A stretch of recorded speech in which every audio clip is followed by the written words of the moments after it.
할렐루야. 주 예수의 은혜와 평강이 있을지어다. 오늘은 우리 교회가 지키는 2019년 맥주감사주일입니다. 맥주감사주일을 맞이해서 우리 모든 성도님들 개인과 가정에 또 직장과 산업의 자녀손들을 위해 우리 주님의 은혜가 함께하기를 간절히 소원합니다. 금년의 절반을 다 지나가면서 우리가 한국교회는 대체적으로 7월 첫째 주일을 맥주 감사주일로 지내는데, 저는 목회를 시작하면서부터 한 2주 정도 앞서서 이렇게 절기를 추수감사와 맥주감사 절기는 지내고 있어요. 이제 그것은 이미 추수가 다 끝나버리고 그리고 또 모든 분들이 다 농사를 하는 것은 아니기 때문에 지금부터 3,500년 전에 하나님께서 이스라엘 백성들에게 지키라고 했던 유월절, 그리고 맥추절, 수장절, 이스라엘의 이 3대 절기 가운데 이 맥추절과 이 수장절은 추수감사주일인데, 이 시대에 맞게 또 그렇게 조절해서 하지요. 이 맥추절은 이 밀과 보리를 추수하고 나서 지키는 절기입니다. 다른 표현으로 말하자면 77절, 오순절, 첫 수확을 한다고 해서 초실절, 이제 그런 명칭들이 다 있어요. 6월절이 되면 오늘 본문에 있는 대로 누룩을 넣지 않은 무교병을 사용했고, 맥추절에는 누룩을 넣은 유교병을 사용했어요. 그래서 누룩을 넣은 유교병 2개를 첫 소제로 하나님 앞에 드리고, 그것만 드리는 것이 아니라 숫송아지 2, 수양 1, 1년 된 수양 7으로 번제를 드리고, 순념소 하나로 속죄제와 화목제를 드렸습니다. 이 번제로 드렸다고 하는 것은 우리가 익히 알다시피 번제는 짐승을 먼저 죽이고, 죽인 그 짐승을 각을 떠서 살은 살대로, 뼈는 뼈대로, 기름은 기름대로, 피는 피대로 다 뿌리고, 그리고 온전히 태워서 드리는 제사, 그러니까 온전한 헌신을 말하는 거예요. 하나님 앞에 드리는 제사 중에 제사가 바로 번제인데, 이 맥추절에 하나님 앞에 그렇게 제사하라 그랬어요. 저와 여러분도 온전히 온 정성을 다해서 하나님 예배하시기를 주님의 이름으로 축원합니다. 이 맥추절 때는 추수를 했으니까 하루 동안 모두 쉬어요. 노동을 하지 않고 하루 동안 쉬는데, 특별히 남자들은 할렐 찬송을 부르면서 잔치에 참여하죠. 그것은 신분의 지위 고하에 상관없이 모든 사람들이 다 이제 그 기쁜 잔치에 참여하고 하나님께 영광을 돌리는 절기가 맥추 감사절이다. 사실 지금 오늘 본문의 내용은 지금부터 3,500년 전에 하나님께서 이스라엘 백성들에게 명령하신 절기인데, 지금부터 한 30년 전쯤에 우리 한국 교회에 그런 논쟁이 많았죠. 하나님이 구약에 명령하신 절기를 신약에도 지켜야 되느냐? 지금은 복음 시대인데 율법을 그대로 지키려고 하냐? 그래서 복음하고 율법하고의 갈등을 많이 신학적인 논제로 다루었고, 그리고 신학교뿐만 아니라 목회 현장에서도 이 복음과 율법 사이의 갈등이 컸어요. 목회 현장에서. 그런데 구약에 기록된 이 모든 일들은 신령적 의미가 있고 또 구속사적인 의미가 있어서 하나도 버릴 것이 없는, 아멘, 점 하나도, 획 하나도 버릴 것이 없는 하나님의 말씀이요 명령인 줄로 믿습니다. 그래서 지금 이 시대에 우리가 맥추절을 지키는 것은 율법적 태도가 아니라 하나님의 말씀에 순종함이다 라고 하는 것을 우리들이 잘 이해해야 할 것입니다. 그러면 이 시대에 구약의 이스라엘 백성들처럼 우리들이 하나님 앞에 소제를 드리고 번제를 드리고 속죄제를 드리고 화목제를 드리면서 맥주절기를 지내지는 않습니다. 말씀드렸던 대로 율법 시대가 아니죠. 지금은 예수 그리스도께서 이 땅에 오셔서 모든 죄를 속량하시고 단번에 제사를 지내심으로 다시 제사가 필요 없는 은혜의 시대, 복음의 시대를 살아가고 있는 거예요. 그러면 이 시대의 맥주감사절은 우리들에게 어떤 의미가 있는가?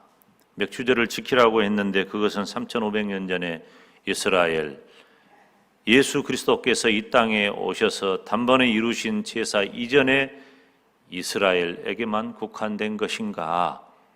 우리들이 오늘 말씀을 통해서 함께 은혜 나누기를 원합니다. 맥주절을 지키는 의미는 오늘 두 가지 말씀을 살피는데요. 첫째로 우리가 구원받은 은혜에 감사해야 합니다.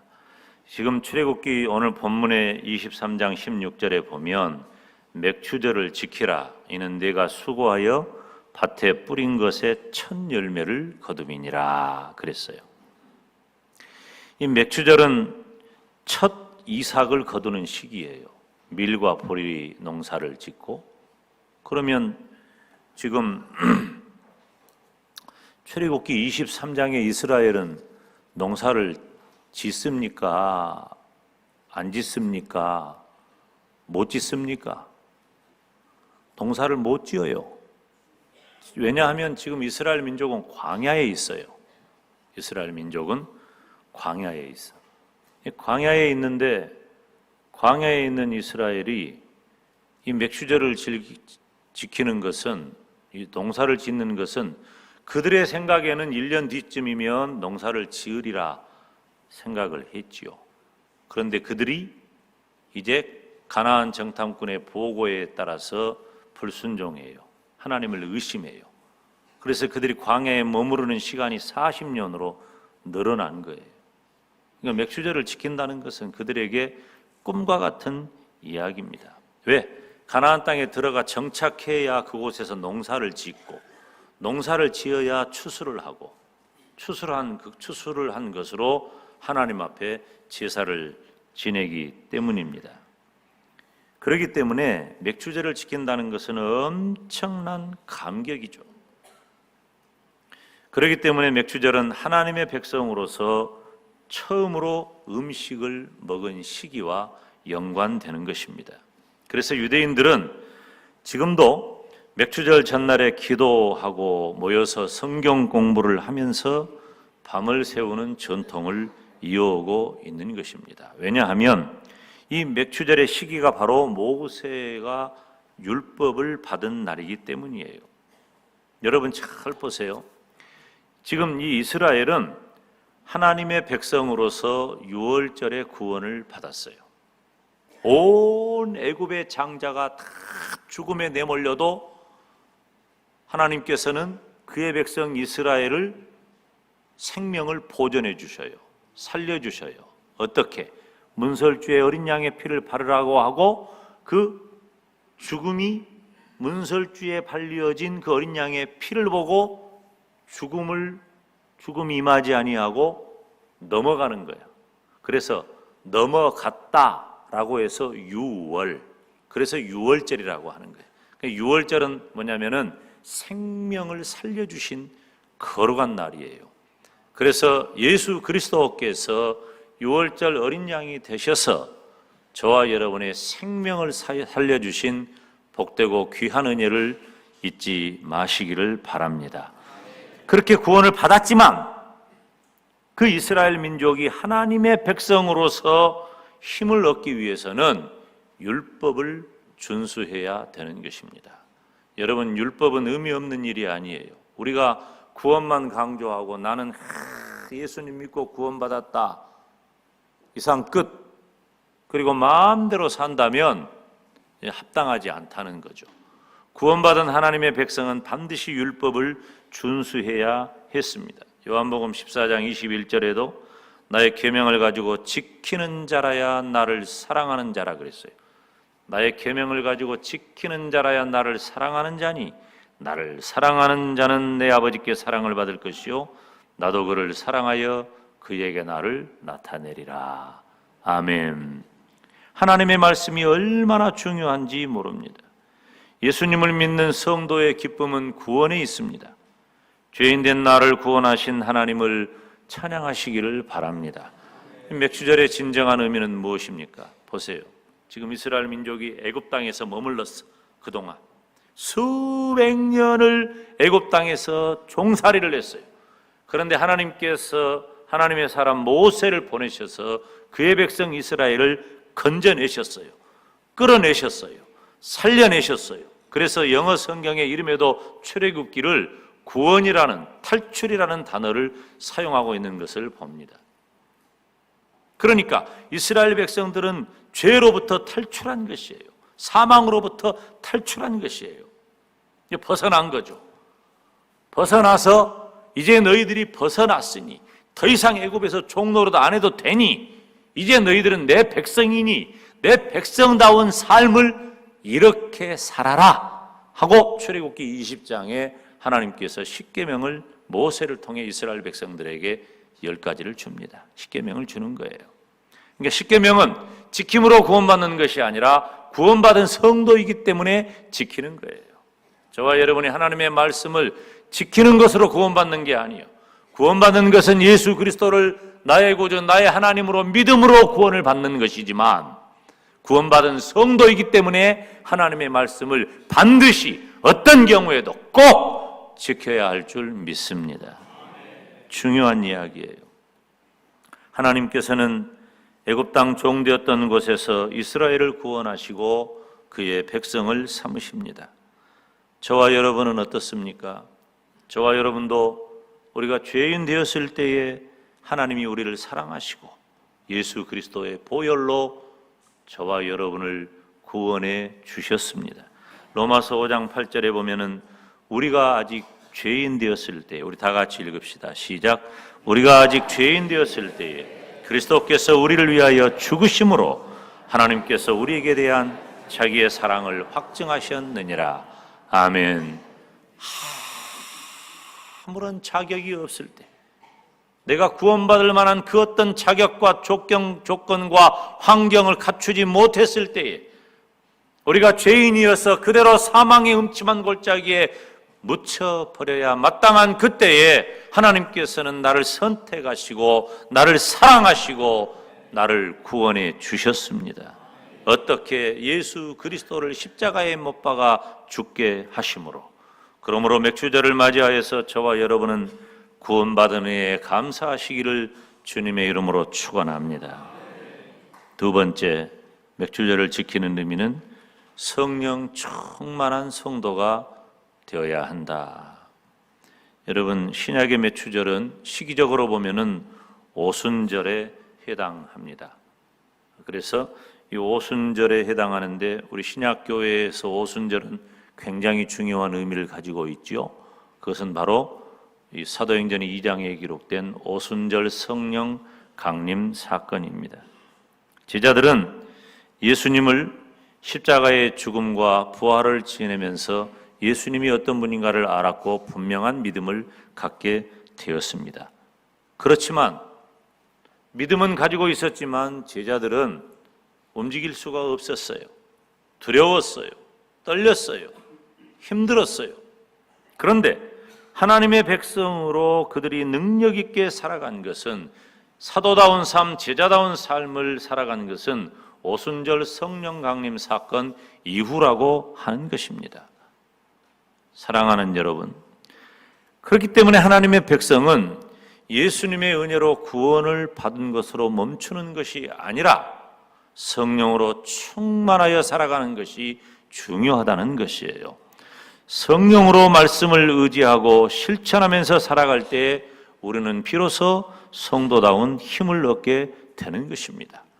예수님을 믿어도 언제나 그 모양이에요.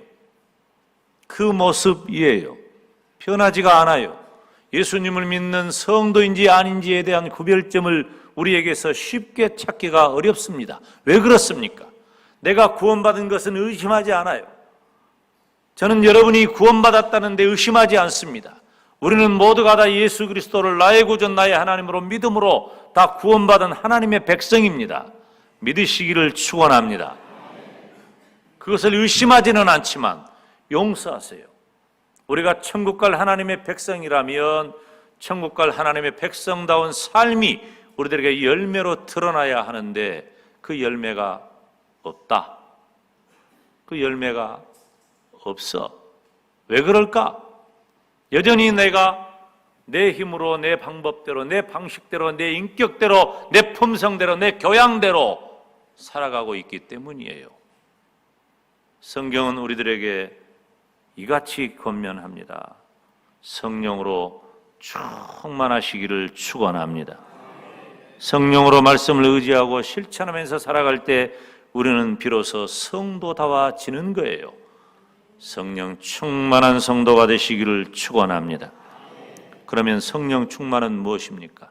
성령 충만은 갑자기 몸이 뜨거워지고 안 보던 것이 보이고 안 들리는 소리가 들리고 안 하는 말을 하게 되고 뭐 그냥 이런 신비적인 체험이 성령 충만일까요? 물론 그러한 것들도 포함되기도 합니다. 그러나 진정한 성령 충만의 의미는 무엇입니까? 성령 충만은 예수님으로 충만한 것이 성령 충만입니다. 성령 충만은 예수님으로 충만하고 하나님의 말씀으로 충만한 것이 성령 충만이에요. 어떻게 성령 충만한 성도가 될 것인가?